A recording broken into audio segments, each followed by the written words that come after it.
Assalamualaikum warahmatullahi wabarakatuh. Selamat pagi semuanya anak-anak sekalian. Terutama ucapan selamat pagi ini untuk siswa kelas 7G, siswa kelas 7H, dan siswa kelas 7I. Bagaimana kabar kalian hari ini? Saya harapkan semuanya pada kondisi sehat ya. Walaupun masa pandemi COVID ini, kita harus tetap menjaga kesehatan badan kita. Biar kita tetap belajar dengan kondisi badan sehat, kita juga tetap semangat dalam belajar. Baik, saya akan memperkenalkan ya, biar karena ada istilah tak kenal maka tak sayang, biar kalian bisa mengenal saya selama 1 semester ke depan pembelajaran IPS dengan saya, maka saya akan memperkenalkan diri saya. Baik anak-anak, nama saya Ibu Wiwin Aristin, biasa dipanggil dengan Ibu Wiwin. Dalam tahun ajaran ini, tahun ajaran 2020-2021, Ibu Wiwin akan memandu kalian untuk belajar bersama mata pelajaran ilmu pengetahuan sosial atau IPS. Baik, saya akan menerangkan beberapa materi yang akan kita bahas. Jadi dalam 1 semester ini apa saja sih yang dipelajari dalam mata pelajaran IPS, biar nanti kalian bisa memahami secara keseluruhan mata pelajaran IPS selama 1 semester. Baik, ada 2 KD yang nanti akan kita pelajari dalam semester ini, KD 3.1 dan KD 3.2. KD 3.1 itu memahami tentang konsep ruang dan interaksi antar ruang. Ini berhubungan dengan KD 3.1. Dalam KD 3.1 nanti ada beberapa subtema ya, ada beberapa subtema yang harus kalian pelajari. Ya. KD 3.1 ini berhubungan dengan bab 1. Bab 1 kita akan membahas mengenai manusia, tempat, dan lingkungan. Ya. Dalam bab 1 ini ada beberapa subbab yang akan kita pelajari. Subbab yang pertama, yang A, pengertian ruang. Ya, pengertian ruang dan interaksi antar ruang. Dalam subbab ini ada 2 yang akan kita bahas. Yang pertama tentang interaksi antar ruang. Ya, yang pertama ya, interaksi antar ruang yang pertama saling melengkapi. Nah, yang kedua berhubungan dengan interaksi antar ruang, yang kedua adalah persebaran penduduk. Jadi dalam subtema ini interaksi antar ruang ada 2 hal yang kita pelajari. Yang pertama tentang saling melengkapi, yang kedua tentang persebaran penduduk. Subtema yang selanjutnya, yang B. Nah, yang B ini tentang letak dan luas Indonesia. Kita akan belajar tentang kondisi Indonesia, baik secara astronomis, geografis maupun geologis. Maka dalam kesempatan ini kita akan membahas yang pertama tentang pemahaman lokasi melalui peta. Jadi akan kalian pelajari lokasi-lokasi yang ada pada peta. Dan yang kedua kita akan membahas tentang letak dan luas dari wilayah Indonesia, baik secara astronomis, secara geografis maupun secara geologis.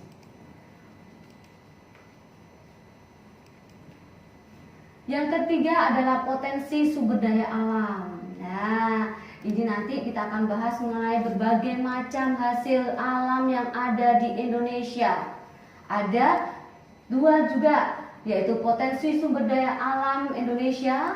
Kemudian yang kedua adalah potensi kemaritiman. Jadi kita akan membahas mengenai sumber daya alam yang Indonesia, baik itu nanti sumber daya berupa hutan, sumber daya berupa tambang, dan ada sumber daya yang berada di laut.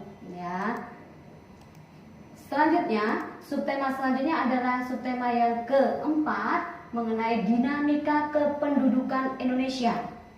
Nah, dinamika kependudukan Indonesia ini nanti kita akan belajar tentang pertumbuhan penduduk. Kita belajar tentang yang namanya jumlah penduduk, persebaran penduduk, komposisi penduduk, Nah, dan berbagai macam penduduk yang ada di Indonesia berupa keragaman etnik budaya. Nah, sangat banyak sekali di materi ini. Untuk subtema selanjutnya dari setelah ini adalah kondisi alam Indonesia. Ya, kita akan membahas tentang kondisi alamnya Indonesia. Bagaimana kondisi alam Indonesia? Yang pertama mengenai keadaan fisik wilayahnya. Bagaimana kondisi fisik wilayah Indonesia? Nah, kemudian yang kedua tentang flora dan faunanya.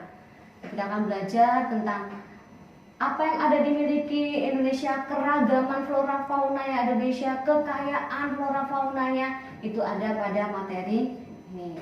Selanjutnya, subtema selanjutnya yang F. Nah, ini ada hubungannya dengan interaksi antar ruang, pengaruhnya dari interaksi antar ruang. Selain yang tadi kita membahas yang subtema yang pertama yang A, kita ada hubungkan dengan yang namanya pengaruh dari interaksi antar ruang.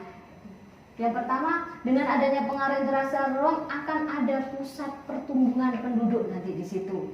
Ya. Kemudian yang kedua, ada perubahan penggunaan lahan karena adanya mobilitas, nanti kita akan membahas sedikit tentang itu.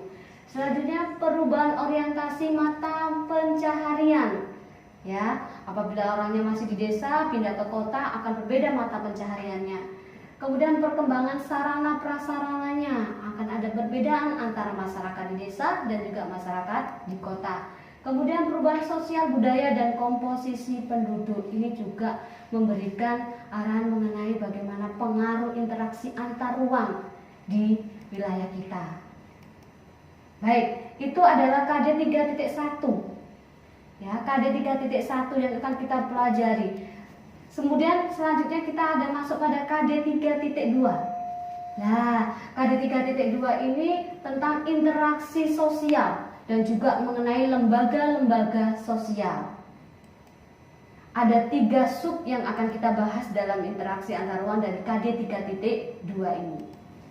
Yang pertama dari sub interaksi bab 2 ini, interaksi sosial, subnya kita bahas tentang interaksi sosialnya. Dari interaksi sosial kita akan bahas tentang pengertian, ya, pengertian dan syarat dari interaksi itu apa. Ya, interaksi sosial itu apa, syaratnya itu apa, yang disebut interaksi seperti apa, kita akan bahas di sini. Kemudian yang kedua, bentuk interaksinya.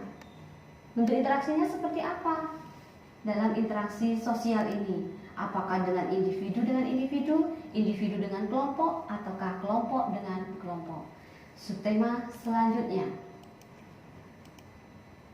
pengaruh interaksi antar ruang, ya. Untuk subtema yang kedua dari bab 2 ini yaitu pengaruh interaksi sosial terhadap perubahan. Jadi antara interaksi orang dengan orang, interaksi perorangan, interaksi dengan kelompok itu nanti ada pengaruhnya.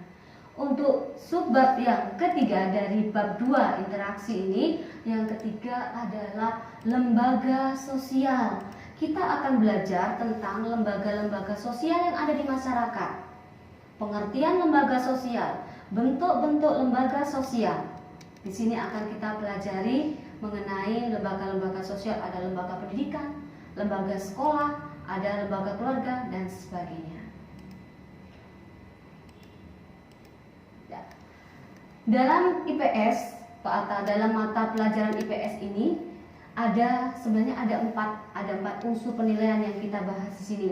Yang pertama itu adalah penilaian yang secara spiritual. Jadi nanti berhubungan dengan berdoa, ya, kemudian mengucapkan salam, kita ada penilaian spiritual. Kemudian yang kedua adalah penilaian sosial.